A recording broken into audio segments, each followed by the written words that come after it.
Pluto here with Wickd, the top laner of CLG EU, the European counterpart of CLG NA. Of course, that makes sense somehow.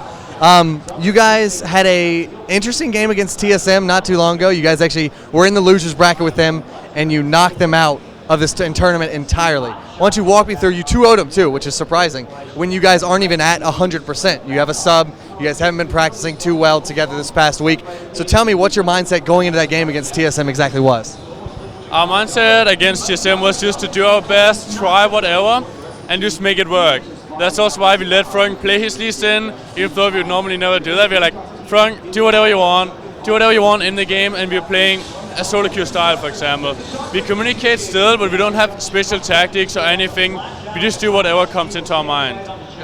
So let me ask you, do you know why exactly he's been playing so much Lee Sin? I mean, it's been all over Reddit, it's been all over his stream. Why is Froggen playing all this Lee Sin? Froggen randomly gets a new fetish for things very often, and it's gonna last for a month or two, and then it's done. So that just happens. Well, it's good of you guys to let him play that at least once in a tournament, and it's worked out so well for you. In Game 2 of TSM, you said you played Irelia. Do you remember who Dyrus exactly was playing? Dyrus was playing Jax. I was so happy to get Irelia because it's the first time I'm probably going to get Irelia in a few tournaments, so it just happened. I also got her once in World Championship where I also dominated, so I just love that I get her because I have an easy time. So what about Irelia? I mean, there's a whole slew of top lane champions out there right now. You know, there's Yorick, Jace, there's a lot of OPs, but you seem to really, really favor Irelia. You know, you're regarded as one of the best Irelia players in Europe, probably in the world. What about that champion really, just fits with your play style?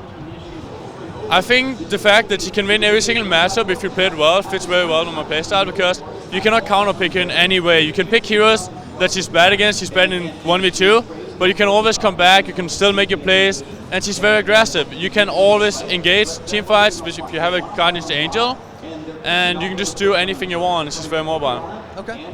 Now, yesterday you guys had some really, really close matches against Dignitas. However, they were off stream. No one saw them. You know, I think Leaguepedia had the honor of live tweeting it, which was awesome. You know, grats to them. I'm very happy they were able to do that and provide some great content out there for the viewers who couldn't see it. But did you guys have any consternation about not being on stream? You know, I mean, that's like everyone else got main stage presence yesterday, and you guys just seemed to kind of get snuffed. We were very unhappy about not being on main stage because we want to show all our viewers our games. We want to show them amazing games, which I don't even think we were able to yesterday because we were out of practice. We needed those games to get back in shape because we haven't played together as a team for 3 weeks. We have a substitute, and Snoopy haven't played League at all for 3 weeks, pretty much. So we were very sloppy, and we just need to get back into the game. Now, what do you think about you guys being out of practice, not being at 100%? You've got Jerry as a sub, able to 2-0 TSM. Do you think that speaks volumes about y'all's individual play, or does that speak volumes about TSM just not quite living up to the hype? I think it speaks about both. I think that our individual play is really good and so on, and I think if we played against TSM yesterday, we would probably have lost because we were so out of practice, and we needed those games against Dignitas to get into a shape where we could actually beat TSM. Now, coming up now, the winner of Dignitas versus CLG NA will be your next opponent. Is there one over the other that you would prefer to play against? I mean, do you guys have a better track record against your sister team CLG NA, or do you do well against Dignitas historically? I don't care about the track record or anything. I just want to own hotshot top lane, so I'm going to go for CLG Prime. Does that mean you're happy that he moved back to top lane pretty much for this tournament? Do you want to beat him really badly? Pretty much. Now, what do you even think about that? I would like to ask your opinion about, you're the sister team, you guys live with them in the house and everything. Do you think that the departure of Voyboy, the re-addition of Hotshot back in top lane, Chauster jungle, and Loco Doco support was the correct move for CLG? Was that the step that they needed to take to get more success in these tournaments? No one will ever know, or no one will know if it's the step they need to take to get more success. But I think it's a good choice because the team felt like they needed to do it, and if they don't do it, they're just gonna feel bad about it, and they need to change things if they have that feeling. Now, last question is: CLG EU has been a long, stagnant or static, I guess, roster. You guys haven't had many changes whatsoever. I think you guys have been together all for like a year almost, right?